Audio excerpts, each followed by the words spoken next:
It is my pleasure and my honor to introduce the Pulitzer Prize-winning art critic for New York Magazine, Jerry Saltz. And I'd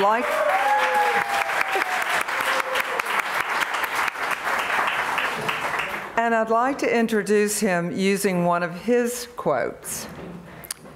All great contemporary artists, schooled or not, are essentially self-taught and are de-skilling like crazy. I don't look for skill in art. Skill has nothing to do with technical proficiency. I'm interested in people who rethink skill, who redefine or reimagine it, an engineer, say, who builds rockets from rocks. I'm looking for what the artist is trying to say and what he or she is actually saying, what the work reveals about society and the timeless conditions of being alive. Jerry Saltz.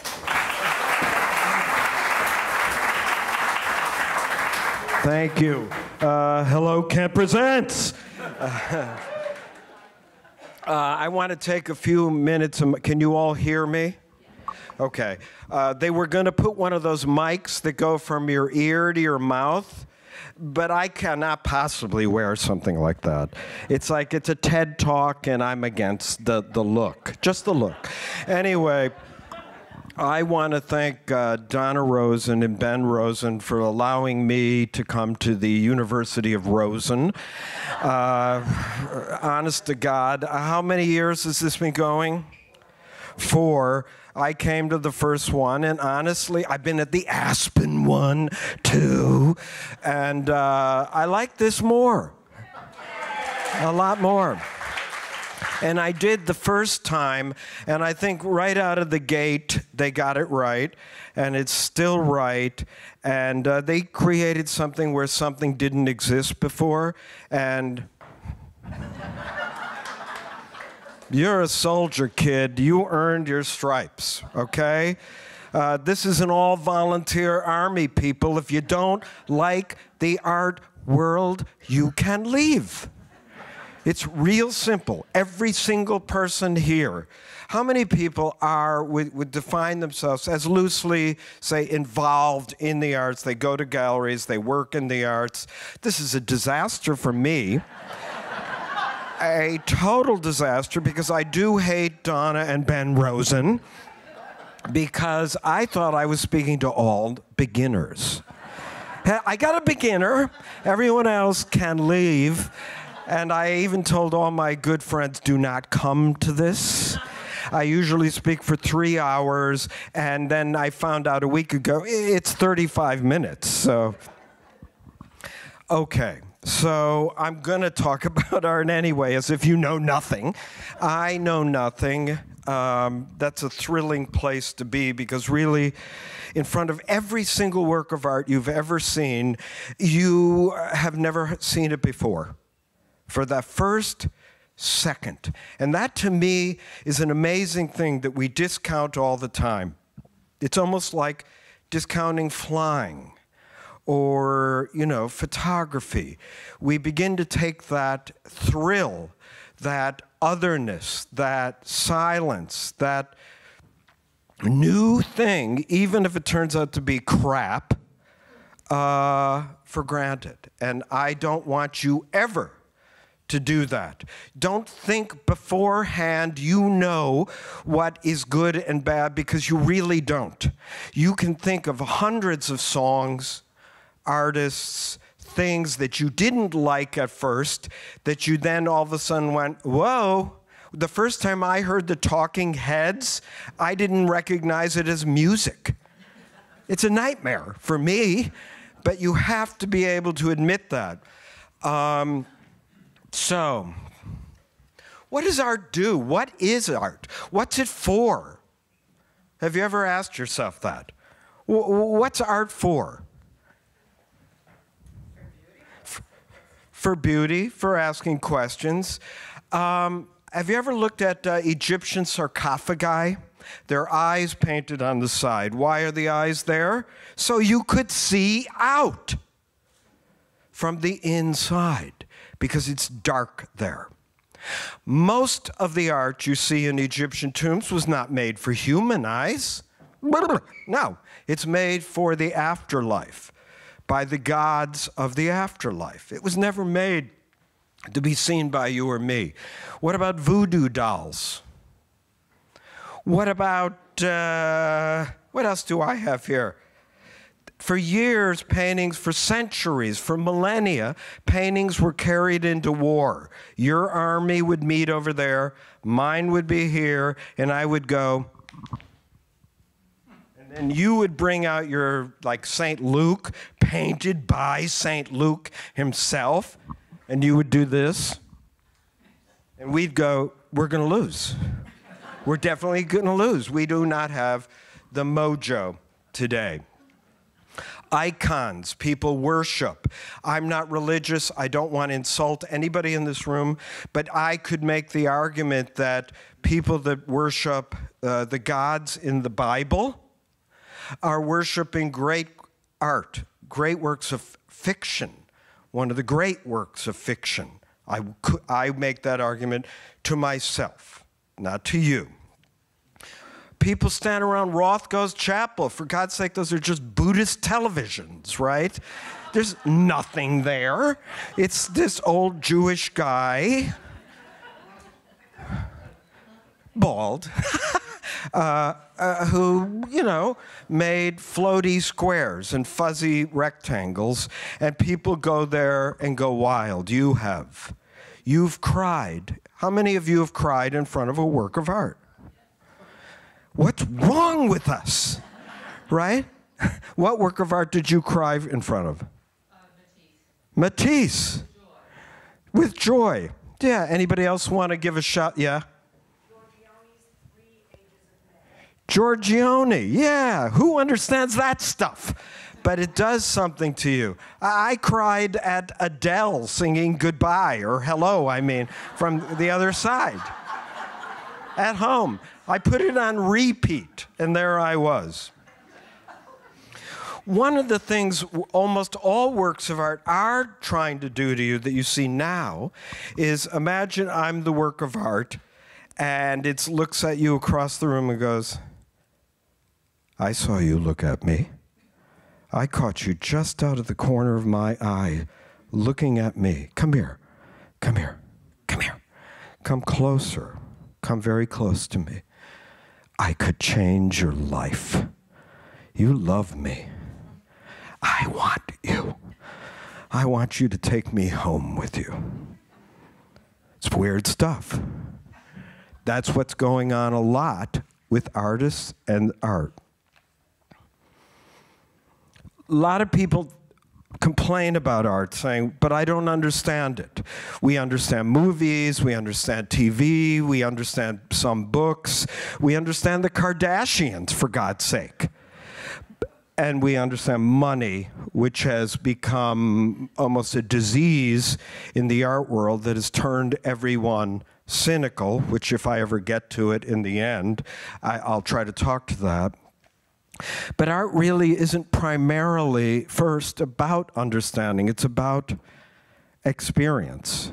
It's about a bodily confirmation. It's, in the sense like food or music, something that penetrates you, that enters your body, that becomes, mixes, as it were, with your thought, your being, all of your experiences. It's a way of knowing. It's a way of knowing yourself. It's a way of thinking. Pablo Picasso said, all art is erotic. Oddly enough, so did Gustav Klimt, and so would a lot of artists, right? You cannot worry about understanding with art. It's really way down on the list because, frankly, I too do not understand it. Is that a triple negative? I look at an all-white painting by Robert Ryman. I may want one, but if you said, do you understand it, I would tell you a lot about it, but I don't think that's the right question. You're already going way down like the wrong track. We don't ask, do you understand Mozart? So when you see art, the first thing to do is stop saying, but I don't understand it, okay? Art's really part of a cosmic force. Uh-oh, he's talking geezer New Age talk. It's not optional, but it's been here since the beginning. We know this. Neanderthal, a species some of you have heard lectures about or talk about, write about, walked around and collected very particular materials, built or fabricated satchels and devices to carry these materials, evidence that they were brought from one place to another and sometimes traded with other groups. You see, stored, having then made tools to fashion these other materials in more than one way. Two tools for the same stone hand axe. Did I say it's art? I did not. I said it was part of a material culture, part of something that was thought about, an operating system, if you will, a way to get the thought and the desire and the need for something that I have, that I imagine, into the material world to maybe do something for me. Also, ochre was found, carried by this dead species to other locations, prepared and applied, okay? That's kind of convincing to me as some sort of intention and not just chipping away at something to make a pointy thing, but it's that too. Art is not optional. It's not just a decorative hedge in front of the citadel of knowledge. I would tell you it's as essential to our being as economics, religion, philosophy, you name it. Yes, it's true. If we can't eat, we can't even think about economics, philosophy, all that. I'm not talking about that. I'm talking about that it's been with us since before the beginning. It's never not been here. We think we have about 1% of 1% of 1% of 1% of all the so-called cave paintings that were ever made. How many people have ever seen one in the flesh? Life-changing. Instantaneously, you look at, many of them were not in caves. Of course they weren't in caves.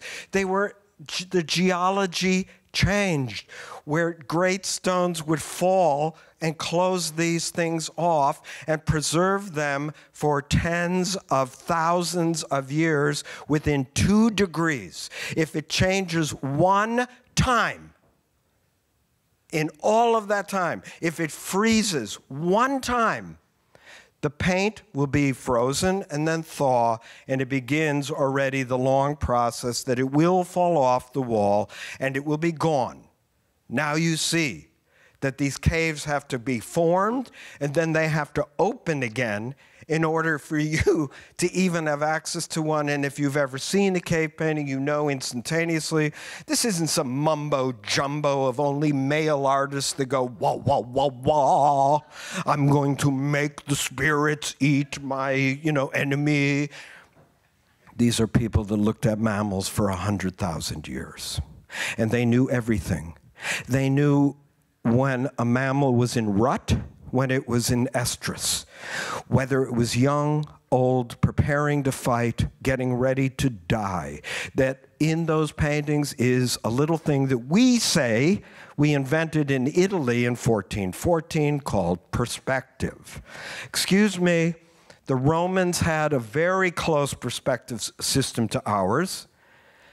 The Egyptians have it in their paintings. The Asians have never given a shit about it because to them, they're not into it. It's a bit middle class, if you will, frankly, and that's the way the Greeks, the Romans, and the Egyptians handled the thing that we got so eroticized about going, I'm going into space. All of this is for me. It's going deep, and I am the sole viewer, right? That's pretty thrilling. I like that. No wonder those great painting machines of the 19th century had to be destroyed by Courbet, Manet, Courbet, Van Gogh, up to Cézanne, etc., until it was gone by, you could say Picasso, I could say some, Hilma af Klimt. It doesn't matter who, gone. That had to go. We know when we look at cave paintings that we're seeing things that have been seen, that wanted to be recognized. The artist, in other words, has to be able to embed, this is just for you, you're the only person in the room for this, the rest of you have a cigarette. The artist has to be able to embed thought in material. Job one. Have you ever heard of Marcel Duchamp? You. Everybody else, of course they have. Have you? Daniela, get with the program. Now, the urinal that Duchamp designated art, what year was that? Let's all muddle it and say 1950. I think it's 15. It's not the first one. If you want to make me one Duchamp, ready-made, by the way, my fave happens to be the shovel, because it's the least aesthetic. There's no way to look at the damn shovel and go, but it's a fabulous object. It isn't. It just hangs there. Anyway, when you look at Duchamp's urinal called Fountain, turned on its side and signed R. Mutt, and then rejected from a big show that was supposedly going to accept everything, so much for Americans throwing themselves open in whatever year that was, 1915 again, let's say. The thought is embedded in that. You understand his intention to change the category, or rather open what is art. How can we change the categories? You have to understand, when people first confronted that, they asked, is this art? When Picasso first made Demoiselles, in two huge, as Kurt Varnado put it, opium-fueled campaigns, painted only at night, only by lamplight, in a crapola studio, the guy blasted on opium, but I'm blasted on coffee, so who knows the difference? He showed the painting to a group of people, his friends, in Paris, and asked, is this a good painting? When Pollock first dripped, and he's not Jack the Dripper. He's not like that. He's short. I hate you too.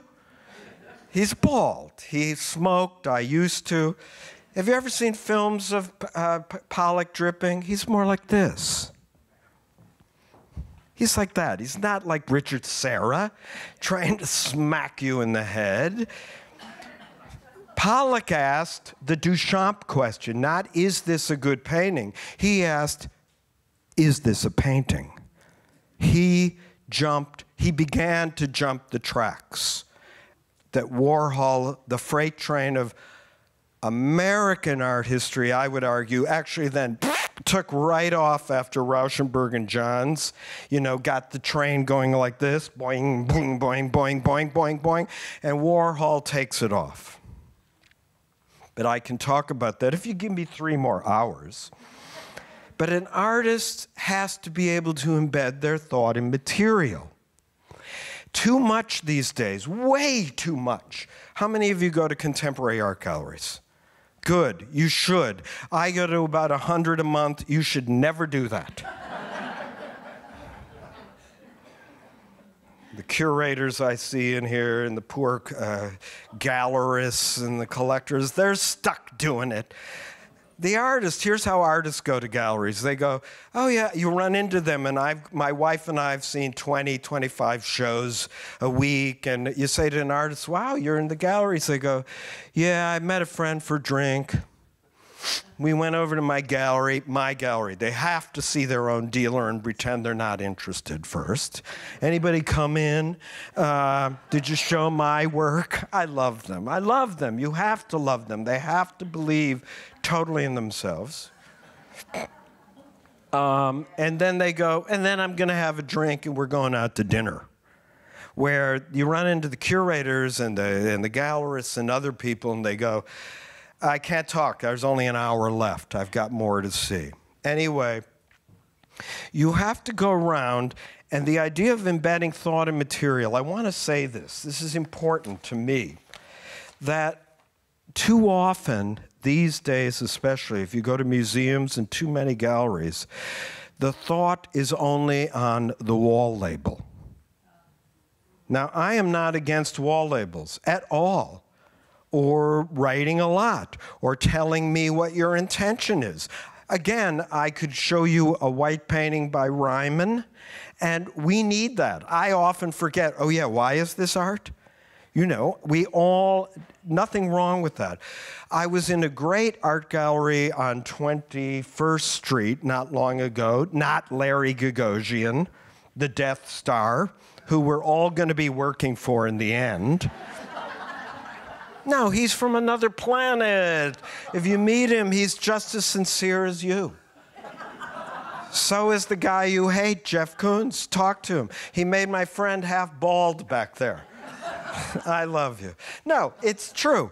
If you ever meet Koons, he's totally sincere. He's like a Teletubby or something. Have you ever met him? Or Ronald Reagan, he goes, hi, Jerry, how are you? It's really great to see you. I just feel so fortunate that, well, Ilona's anus represents the universe. And he slips these things in, and only a few people I know were ever able to kind of negotiate that. But if you know him, he's totally sincere. So is Damien Hirst. So is all the people you are suspicious of. At home, they really mean this stuff. Back to the wall labels. I'm in this gallery. I need an hour and 20 minutes more. I quit. No. The wall labels, I was in a good gallery looking at handsome pictures of clouds, very handsome. And I said to the dealer, I never like to talk to the dealer. I like to look alone. I always say to the dealers when they're yammering at me, I'll tell you who bought this, and you know, Ray Lierzi might be buying this, I think. And sorry, I love you, Ray. You know that. I wanted to use you. Okay. And Artforum is putting it on the cover. I always look at them, and this never works, ever. I always look at them and go, don't talk. I can't hear myself see. I had to say that to James once. And he walked out. James walked out. He now walks out. And that's a good dealer. I mean it, and they all should. And then when I'm about to leave, at least act like you know me and act friendly and go, how are you? Then we can gossip, because that's fun. I have to touch my antenna to your antenna. I want you to be able to do that in galleries. Don't be intimidated. The people working behind the desk are paid $10 an hour. Their laundry is dirty. They owe $1 trillion in debt. Their kids wanting to be art historians and curators and artists, and give them a damn break. They're being watched by cameras. If you try to talk to them, the dealer's like, I'm firing her. I don't blame dealers because the rent is high. So anyway, a dealer came out and started bugging me, and I said to her, him, what's with the clouds? And she said, oh, those clouds are, the photographer went to Ferguson, Missouri, and took pictures in Ferguson. And I lost it. I really did. I just went, those clouds are not in Ferguson, Missouri. Those clouds are not about Black Lives Matter. Those clouds are not about the social revolution that has to take place in this country.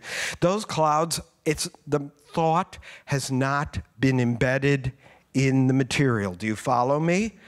That's job one. I need you to understand that. The difference between subject matter and content. Very briefly, I want to get into this.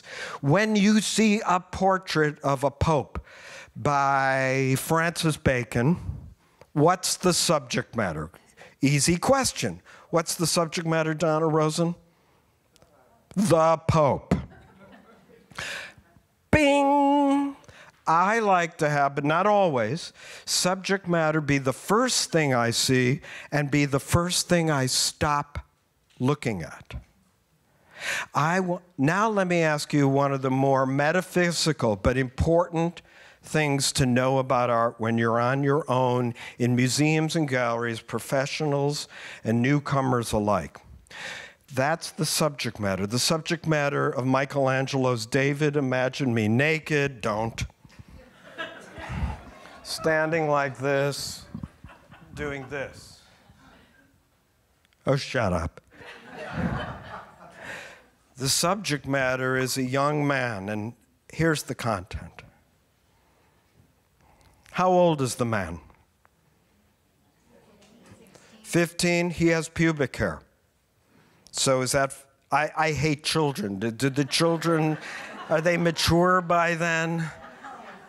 I hate you too. Yes, I do. I'm godfather to lots of them, and I give them so much money, you can't believe it. One content is he's just 17, if you know what I mean. Okay, but I want to do Francis Bacon. I've got to do something a little bit more accessible because we only have 5 minutes. Thanks, Rosen University. And very simply, tell me some of the content inside of that exploding pope. Eruption.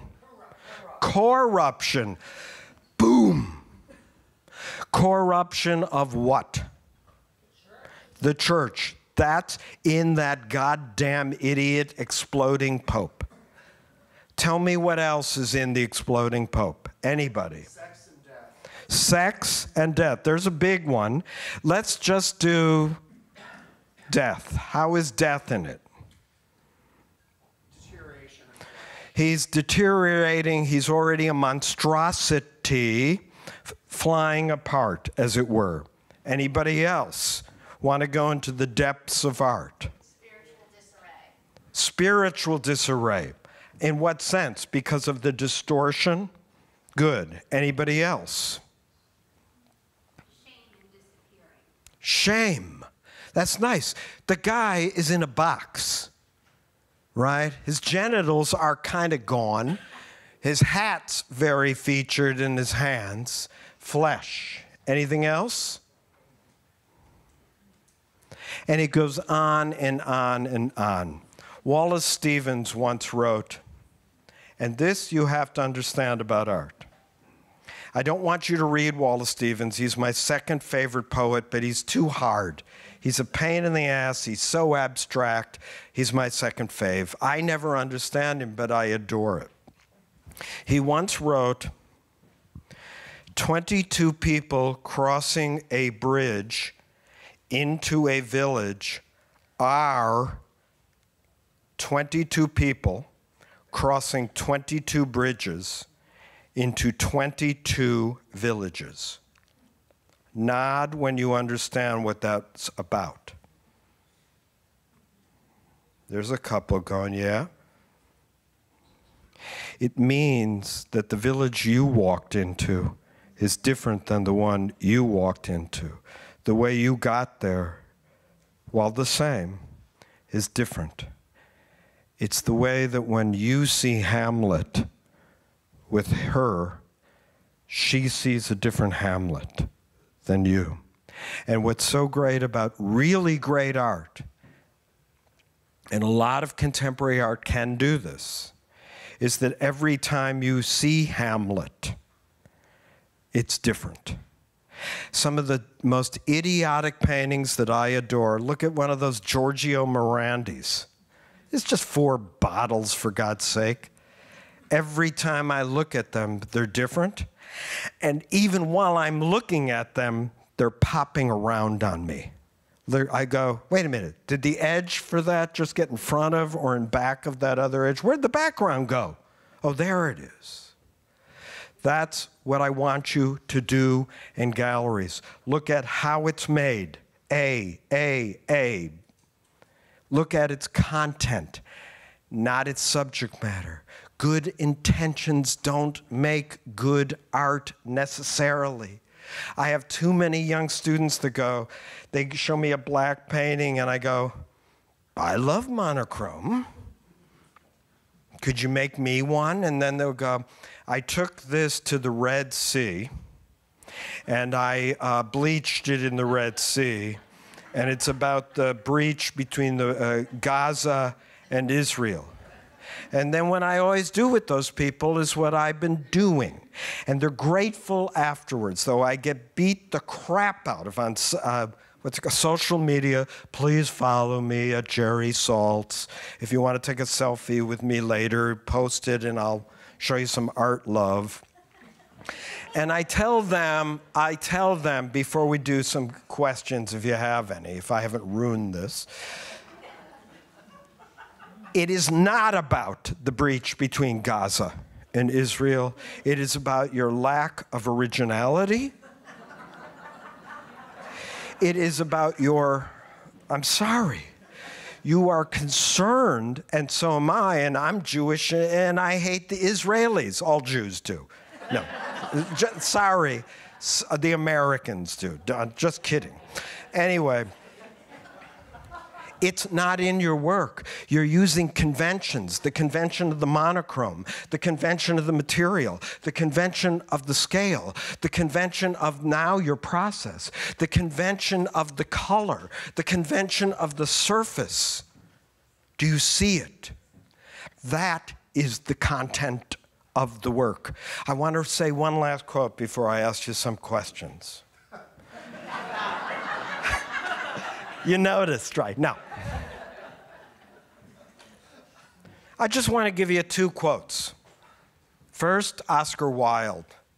You got to read a couple of those essays by Oscar Wilde. Which one is it, The Artist is Critic or The Critic is Artist? What, they're both the same or something. Don't worry about the first 10 pages, then just go bonkers. He's a quote machine. But in it he says, well, all bad poetry is sincere. So that's the first thing about a lot of art with great intentions. The other thing is by the great artist Jasper Johns, one of a kind somehow, who said, and I might get this wrong, I've read this in 50 versions, and this is for young artists, okay? You listen to this. Avoid everything you can avoid. Then do what you can't avoid doing. Do what is helpless and unavoidable. You understand the surrender involved in all this, people?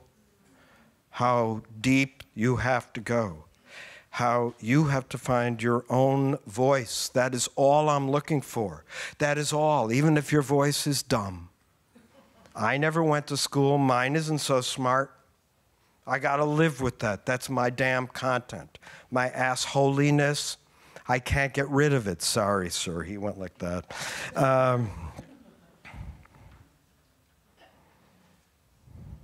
Find your own voice. Speak in it. Don't be afraid to fail flamboyantly. Don't be a big baby. You're going to be poor most of your life. I can't help it. If you want to marry for money, do it. It's good. There's nothing wrong with that if you are your art first. We're sociopaths in our world, right? I don't care about anything except my work. I pretend I care about you. No, don't listen to this part. and work. There, as Proust said, there are absolutely no excuses in art. I'm sorry if you're poor. You didn't go to the right school. You don't know how to schmooze. You don't know art history. I didn't either. I went to no school. I was a stupid, the only Jewish, long-distance truck driver in America. I'm not lying. What a nightmare that was for them out there. Who's that? Oh, it's me. You want to talk about Carl Andre's late work? All right. I wish I could go on. I'm glad I'm not. Thank you for listening. If you have any questions.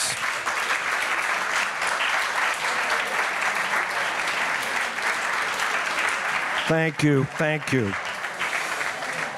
All right, if you have it, you can leave and I won't ruin your career. I saw one hand on over there and then right back. Yes, sir.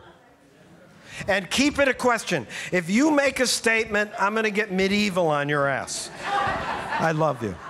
You asked a rabbinical / Socratic question at the beginning.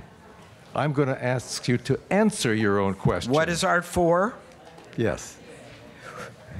Art contains multitudes. One word. Multitudes. It's for healing. It's for casting spells. It's for crying. It's for healing pain, as what's his name famously said is what Vermeer is used for. Vermeer is not simply beautiful. That's only our latest iteration of what art is for. You tell me if Goya's Saturn devouring his children is fucking beautiful. Beethoven is not originally beautiful.